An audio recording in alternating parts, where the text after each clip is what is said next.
Europe Soir Weekend, Ève Roger.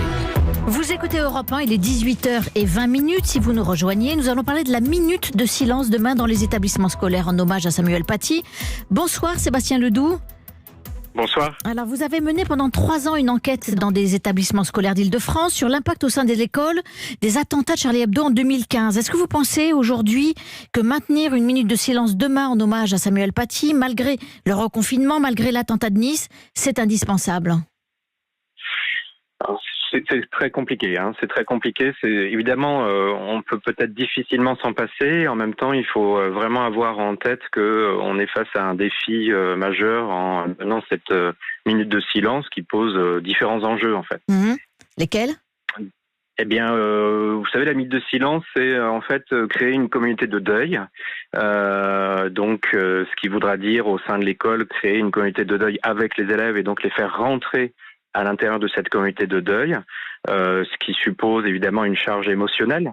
Et là, puisque ça touche à peu près tous les âges, le ministre a demandé une minute de silence de l'école primaire jusqu'au lycée, ce qui veut dire différents âges, pour parler d'une mort violente, de quelqu'un qui a été assassiné, décapité. C'est évidemment quelque chose d'extrêmement violent, donc il faut manier ça pour les enseignants avec beaucoup de précautions, je dirais, en même temps de pédagogie.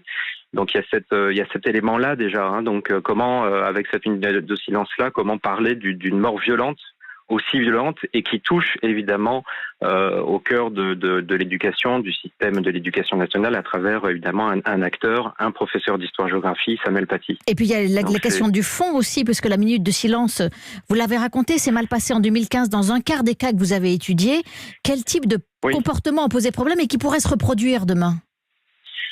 En fait, d'une façon générale, la difficulté pour des enseignants, et ce sera une difficulté certainement encore supplémentaire, puisqu'il s'agit d'un de leurs collègues qui a été assassiné, c'est d'être face à des élèves qui ne se sentent pas concernés. Vous savez que le sociologue Jérôme Truc a mené énormément d'enquêtes sur justement les attentats. Il a bien mis en évidence la question du concernement, ce qu'il appelle le concernement. On n'est pas forcément concerné selon les attentats par rapport à la proximité ou non avec les victimes. Donc il faut à la fois évidemment organiser cela et en même temps être prêt à avoir face à soi des élèves qui ne se sentent pas forcément concernés. Donc cette absence de concernement, elle peut prendre de différents aspects. Donc là, évidemment, je peux pas savoir à l'avance, mais donc ça peut être, par exemple, des élèves qui vont dire, il l'a bien cherché. C'est ce qu'on avait dit sur les journalistes de Charlie Hebdo. Oui. Donc il aurait pas dû montrer les caricatures. Ça peut prendre cette forme-là. Donc il faut que, d'un point de vue émotionnel, déjà, l'enseignant soit prêt, je dirais, à entendre ça, même si c'est effectivement extrêmement compliqué, et surtout à reprendre. Quand je dis à entendre, c'est pour reprendre, pour discuter et pour convaincre du bien fondé de la minute de silence. Vous dites aussi trouver les mots justes. Certains élèves aussi se mettent en retrait, c'est-à-dire qu'ils tournent le dos au professeur. Ils ont pu, oui, effectivement, après 2015, c'est ce qu'on a pu observer moi, d'après les témoignages que j'ai pu avoir dans les classes, et on tourne le dos, ou alors quand ça se passait dans une cour de récréation, ils se mettaient à part, c'est-à-dire qu'on était dans un cercle. Souvent, on fait un cercle qui est symboliquement fort, puisqu'il s'agit justement de créer une communauté, d'être ensemble dans un hommage à quelqu'un qui a été assassiné, Samuel Paty.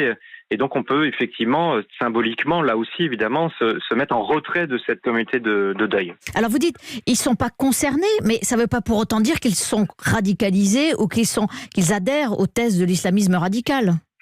Non, il y a toute une gamme en fait, c'est ça qu'il faut comprendre. C'est-à-dire que s'ils ne se sentent pas concernés, c'est pas non plus pour justement leur attribuer une idéologie, le partage d'une idéologie islamiste. Donc il y a toute une variabilité dans ce genre de refus, mais bon, moi j'insiste pour dire qu'effectivement il faut surtout, au-delà de la minute de silence, revenir sur la question de la laïcité, et la question de la liberté d'expression, la liberté de conscience à travers cette journée-là. C'est-à-dire que la minute de silence en elle-même ne suffit pas. Je pense qu'il faut surtout dialoguer et justement faire comprendre aux élèves les enjeux la question de la laïcité et pourquoi c'est un principe qui est un principe avant tout protecteur en fait, qui va protéger les opinions, de la liberté de croire ou de ne pas croire, et donc c'est vraiment un principe protecteur pour une société qui est justement, multiculturelle et multiconfessionnelle. C'est ça aussi la particularité de la société française.